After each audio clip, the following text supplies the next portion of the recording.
श्रोतारः नमस्कारः। प्रतिसप्ताहं प्रसार्यमाणस्य संस्कृत साप्ताहिकी कार्यक्रमस्य नवीनम् अंकम् आदाय अद्य भवतीनां च मनोरञ्जनाय उपस्थितोऽहं कार्यक्रमोद्घोषकः पुरुषोत्तम शर्मा। सर्वादौ सुभाषित प्रभागे वाल्मीकि रामायणात् उत्साहविषयकं सुभाषितम् एकम् अद्य प्रस्तौति मम सहयोगी रूपलाल शर्मा। शृण्मस्तावत् सुभाषितम्। उत्साहो बलवानार्य नास्त्युत्साहात् परं बलम् सोत्साहस्य च लोकेषु न किंचिदपि दुर्लभम्। अर्थात उत्साह श्रेष्ठ पुरुषों का बल है, उत्साह से बढ़कर और कोई बल नहीं है। उत्साहित व्यक्ति के लिए इस लोक में कुछ भी दुर्लभ नहीं है। सहृदयाः श्रोतारः, रामायणे अस्माकं संस्कृतेः विपुलं ज्ञानवैभवं सन्निहितमस्ति। अयमेव विचारः मनसि निधाय अस्माभिः उत्साहपूर्वकं कर्मपथि अग्रेसर्तव्यम्। अतः उत्साहपराः वयं साम्प्रतं प्रसङ्गं श्रोष्यामः। अत्र प्रभागे श्रीमता भगवता शङ्कराचार्यमहोदयेन विरचितस्य दक्षिणामूर्तिस्तोत्रस्य पद्यं प्रस्तूयते संस्कृतसङ्गीतनिपुणेन मम सहयोगिना नरेन्द्रदत्तसेमवालेन। विश्वं दर्पणदृश्यमाननगरी तुल्यं निजान्तर्गतम्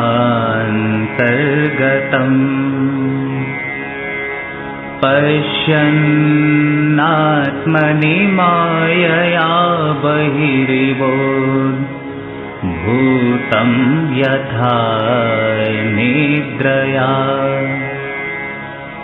यः साक्षात् कुरुते प्रबोधसमये स्वात्मानमेवाद्वयम् तस्मै श्रीगुरुमूर्तये नमः इदम् श्रीदक्षिणामूर्तये श्रीदक्षिणामूर्तये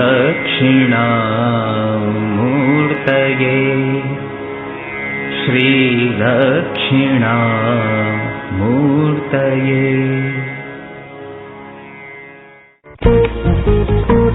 मित्राणि, परमात्मनो वन्दनपरां श्रुतिमाकर्ण्य आत्मानं धन्यं मन्ये। अहोरात्रं वयम् अधिविश्वं प्रवर्तमानं घटनाक्रमान् विभिन्नासु भाषासु शृण्मः।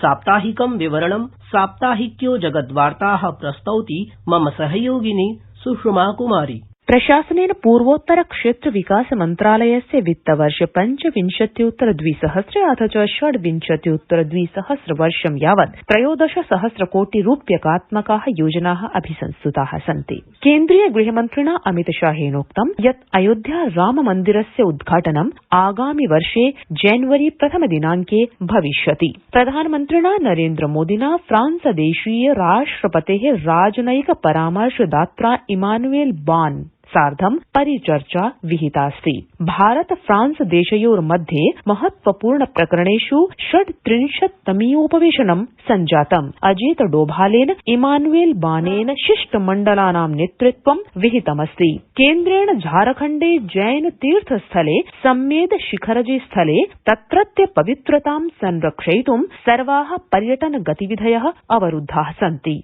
भारतदेशः 30,उत्तर-2000 वर्षं यावत् 50 लाख टन वार्षिक हरित हाइड्रोजन उत्पादानां लक्ष्यम् अवश्यं प्राप्स्यति। श्रुतम् अस्माभिः साप्ताहिकं वृत्तजातं। ज्ञानविज्ञान परिपूर्णमस्ति संस्कृतवाङ्मयम्।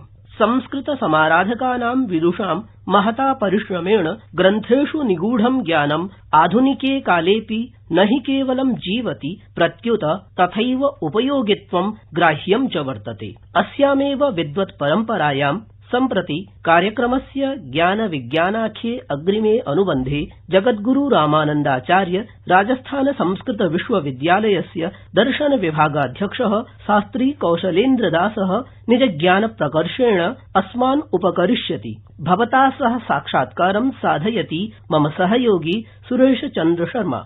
मान्याः सारस्वतसेविनः भक्त्यान्दोलनस्य प्रणेतारः युगान्तकारिणः दार्शनिकाः समन्वयवादी सन्तस्वरूपाः परमतपस्विनः श्रीरामानन्द सम्प्रदायस्य प्रवर्तकाः जगद्गुरु स्वामी रामानन्दाचार्याः जगति सन्त गुरु परम्परायाम् अतिविशिष्टाः। एतेषां भगवत स्वरूप सदृशाणां ईश स्वरूप जनितानां रामानन्दाचार्याणां जीवन दर्शन विषये संवादाय आकाशवाण्याम् अद्य अस्माभिः सह समुपस्थिताः सन्ति जयपुरस्थस्य जगद्गुरु रामानन्दाचार्य राजस्थान संस्कृत विश्वविद्यालयस्य दर्शन विभागाध्यक्षाः युवशास्त्रज्ञाः आचार्याः कौशलेन्द्रदासवर्याः। कौशलेन्द्रदासवर्याणाम् आकाशवाण्याः एतस्मिन् संवाद कार्यक्रमे वयं स्वागतं कुर्मः। धन्यवादाः सुरेश शर्मा महोदयाः। सर्वेभ्यः श्रोतृवर्येभ्यः नमो नमः।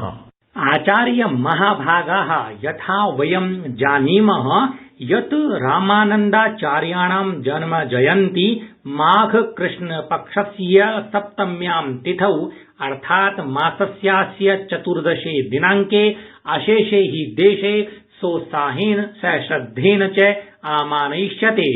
संवाद कार्यक्रमस्य एतस्य प्रथमे अंशे प्रश्नः यद् एतेषाम् आचार्यपादानां जन्म कुत्राभूत्, एतेषां गुरवः के आसन्, कृपया रामानन्दाचार्याणां जीवन दर्शन विषये विज्ञापयन्तु।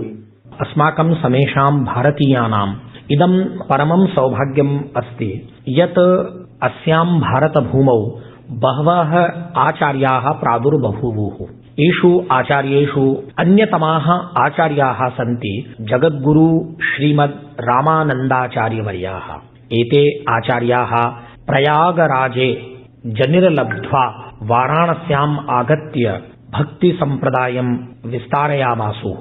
एतेषां पितुर्नाम पण्डित श्री पुण्यसदन शर्मा, मातुश्च श्रीमती सुशीला देवी आसीत्। एतेषां जन्मनाम भगवत्पाद रामानन्दाचार्याणां। तत्र जन्मनाम विषये यदा वयं चिन्तयामः तर्हि एतेषां बहूनि नामानि विभिन्नेषु ग्रन्थेषु अस्माभिः प्राप्यन्ते। परं यदा श्रीमद् राघवाचार्याणां सन्निधौ आगत्य एतेषां वैष्णवी दीक्षा जाता तदा एतेषां नाम रामानन्दाः इति जातम्। तदा रामानन्दाचार्याणां शिक्षा दीक्षा वाराणस्याम् एव बभूव। एतेषाम् आचार्याः श्रीमद् राघवानन्दाचार्यवर्याः आसन्, ये वैष्णवसम्प्रदायस्य महान्तः आचार्याः तदानीम् आसन्। एतेषां समयः प्रायः 13 शताब्द्यामेव सर्वैः विद्वद्भिः स्वीक्रियते। परम् एतेषाम् आचार्याणाम् इदं वैशिष्ट्यमस्ति यत् एतेषाम् आचार्याणां सान्निध्ये तत्र भक्तिसम्प्रदायस्य विशेषतः रामभक्तेः यत् प्रचारः अभूत् तत्तु अनुपमम् अस्ति। अतः रामभक्तिविस्तारकरूपेण रामानन्दाचार्याः अस्माभिः सर्वदा एव स्मर्यन्ते सर्वैः वैष्णवैः भक्तैश्च सनातनधर्मावलम्बिभिः। सम्प्रति प्रश्नः यद् अस्माभिः श्रूयते यदेतेषां बहवः शिष्याः आसन्, एतेषां सिद्धान्तः कः? कृपया शिष्य परम्परादि विषये विचारान् उपस्थापयन्तु। वस्तुतः रामानन्दाचार्याणां बहवः शिष्याः बभूवुः।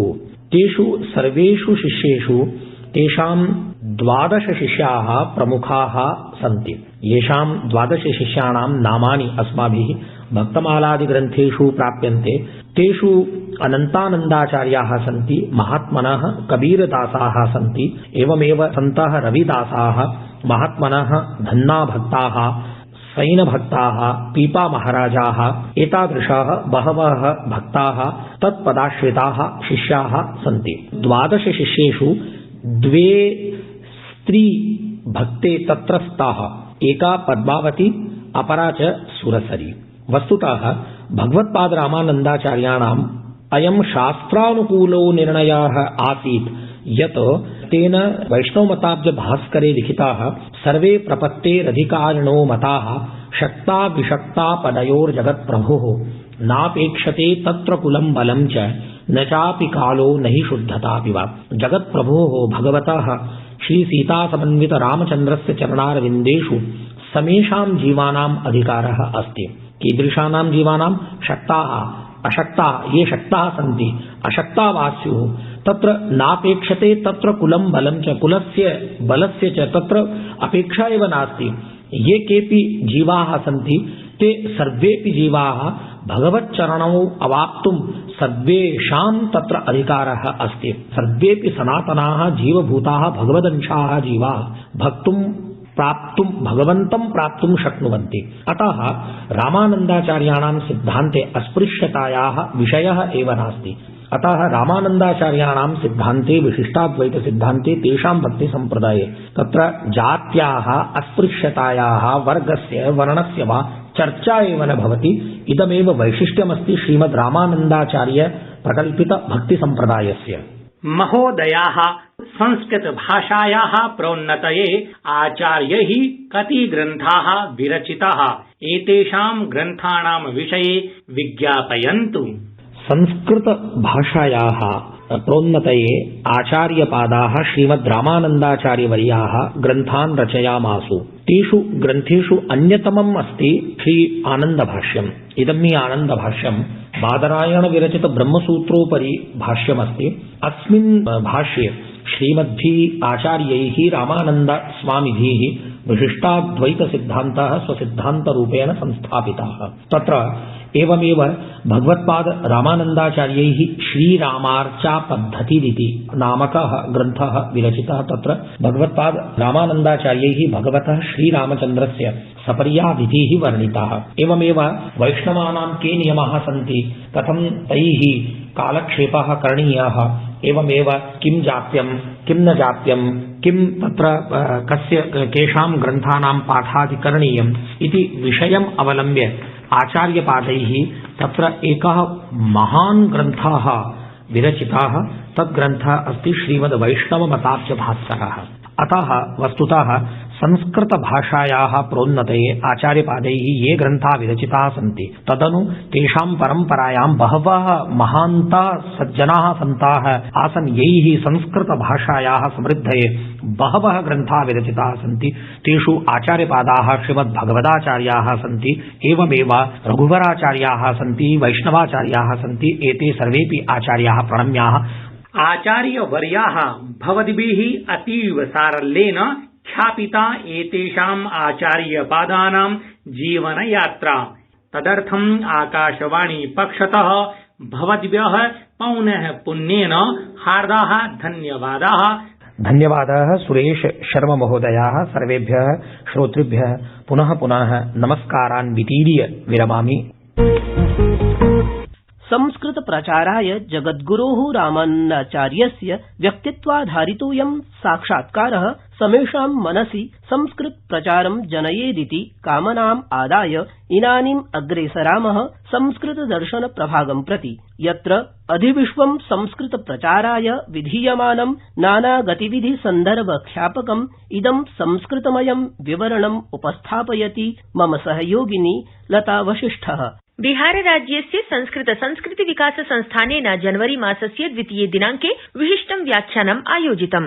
व्याख्यानस्य विषयः आसीत् जीवने गीतायाः उपयोगिता। देहली प्रान्तस्य संस्कृत भारती शाखा अमृत महोत्सवान्तर्गतम् आयोज्यमानायाः व्याख्यानमालायाः 39+100 व्याख्यानं दिसम्बर मासस्य अन्तिमे दिनांके आयोजितवती। व्याख्यानस्य विषयः आसीत् सांस्कृतिक साम्राज्यं विज्ञापनं चेति। संस्कृति संस्कृत संस्थानस्य आन्ध्रप्रदेश प्रान्तद्वारा वैकुण्ठैकादश्याः अवसरे श्री विष्णु सहस्रनाम स्तोत्र पारायणं समनुष्ठितम्। जनवरी मासस्य 2 दिनांके सायं 6 वादने राधाकृष्ण मन्दिरे एतदनुष्ठानं समाचरितम्। कामेश्वर सिंह दरभंगा संस्कृत विश्वविद्यालये डॉक्टर अनिल ईश्वरः ज्योतिष संकायाध्यक्षः अभवत्। असौ पूर्वं राघवेन्द्र संस्कृत महाविद्यालये प्रधानाचार्यः आसीत्। पद्मविभूषणः डॉक्टर मुरली मनोहर जोशी महोदयः स्वीये 90तमे जन्मदिने जनवरी मासस्य 5 दिनांके नवदिल्ल्याम् अनेकान् शिक्षा संस्कृति संस्कृत चिकित्सा क्षेत्रीयान् विशिष्टजनान् सम्मानितवान्। धीमन्तः श्रोतारः, बालाः अस्माकं राष्ट्रस्य संस्कृतभाषायाश्च समुन्नायकाः। तेषाम् अभिव्यक्तिरपि संस्कृतकार्यक्रमे महत्वाधायिनी। अद्य बालमनोवल्लरीति भागे संस्कृतबालकवितां प्रस्तौति मम सहयोगिनी साधना शर्मा। बालाः कथं सन्ति? अतिशैत्यम्। अहम् उद्यानं गच्छामि। चलन्तु मया सह उद्याने क्रीडन्तु। अद्य अहं कवितां श्रावयामि। कवितायाः शीर्षकः अस्ति उद्यानं गच्छामि। उद्यानं गच्छामि, मित्रैः साकं क्रीडामि, मित्रैः सह एकीभूय लोककार्यं रचयामि। उद्यानं गच्छामि, उद्यानं गच्छामि, लोककार्यं रचयामि। सुमधुरां बालकवितां श्रुत्वा मोमुद्यते मम मनः। मित्राणि, अस्मासु एकत्वभावं भरति अस्मदीया सनातन संस्कृतिः। भाषामाध्यमेनैव एकत्वदित्वादिव्यवहारान् आश्रयामो वयम्। सत्यपि भाषागतवैविध्ये कथं देशः एकत्वं समाधत्ते इति जानीमः अग्रिमे एकं भारतं श्रेष्ठं भारतं प्रभागे, यत्र मम सहयोगिनी मुदितमना मुदिता वेतालः अद्य संस्कृत हिन्दी मराठी चेति भाषात्रयीम् अवलम्ब्य पुराणविषयकानि पञ्चवाक्यानि अस्मान् ज्ञापयति। प्रथमं वाक्यमस्ति पुराणस्य शाब्दिकः अर्थः कः। पहला वाक्य है पुराण का शाब्दिक अर्थ क्या है। मराठी में पुराण याचा अर्थ काय। द्वितीयं वाक्यमस्ति पुराण शब्दस्य अर्थः प्राचीनः अस्ति। दूसरा वाक्य है प्राचीन पुराण शब्द का अर्थ है। मराठी में पुराण या शब्दाचा अर्थ प्राचीन असं आहे। तृतीयं वाक्यमस्ति पुराणानां रचनायै कस्याः भाषायाः प्रयोगः अभवत्। तीसरा वाक्य है पुराणों की रचना के लिए किस भाषा का प्रयोग हुआ है। मराठी में पुराणांच्या रचनेसाठी कोणत्या भाषेचा प्रयोग झाला। चतुर्थं वाक्यमस्ति पुराणानां रचना मुख्यतः संस्कृत भाषायाम् अभवत्, परं कतिपय पुराणानि क्षेत्रीय भाषायामपि रचितानि। चौथा वाक्य है पुराणों की रचना मुख्यतः संस्कृत में हुई है, किंतु कुछ पुराण क्षेत्रीय भाषाओं में भी रचे गए हैं। मराठी में पुराणांची रचना मुख्यतः संस्कृत भाषेत झाली, पण काही पुराण क्षेत्रीय भाषेतही रचले गेले। पंचमं वाक्यमस्ति पुराणानां संख्या 18 सन्ति। पांचवा वाक्य है पुराणों की संख्या 18 है। मराठी में पुराणांची संख्या 18 आहे। धन्यवादाः। मित्राणि, अस्मासु एकत्वभावं भरति अस्मदीया सनातन संस्कृति। श्रोतारः, अस्मिन् सप्ताहे घटितानाम् इतिहासगतानां वृत्तानां स्मरणमुद्दिश्य इदानीं प्रस्तौमि आन्वीक्षिकीं प्रभागम्। कथं विलम्बः तावत् श्रूयन्ताम्। जनवरी प्रथमे दिने संस्कृतप्रेमी साहित्यकारश्च डॉक्टर सम्पूर्णानन्दः जन्म अलभत्। जनवरी मासस्य तृतीये दिने सावित्रीबाई फुले जन्म अलभत्। ब्रेल लिपेः आविष्कर्तुः लुईस ब्रेल इत्यस्य जन्म जनवरी मासे चतुर्थे दिने अभवत्। प्रिय श्रोतारः, कार्यक्रमस्य अभिनवतायै भवतां प्रतिक्रियाः अस्मान् प्रेरयन्ति। एतदर्थं वयं कृतज्ञतां प्रकटयामः। कार्यक्रमसम्बद्धाः स्वीय प्रतिक्रियाः ईमेल माध्यमेन प्रेषयितुं निवेद्यन्ते भवन्तः। अस्माकं ईमेल सङ्केतो वर्तते संस्कृत साप्ताहिकी SANSKRIT SAAPTAA hikeee@gmail.com इति। साम्प्रतं तु समागतास्ति अस्य अंकस्य अवसानवेला। अधुना प्रयाणाय अनुज्ञापयन्तु। आगामि सप्ताहे नवमेकं रंजकम् अंकम् आदाय यथानियतं पुनः मिलामः। तावत्पर्यन्तं सर्वेभ्यः सादरम् अभिवादनम्। नमो नमः।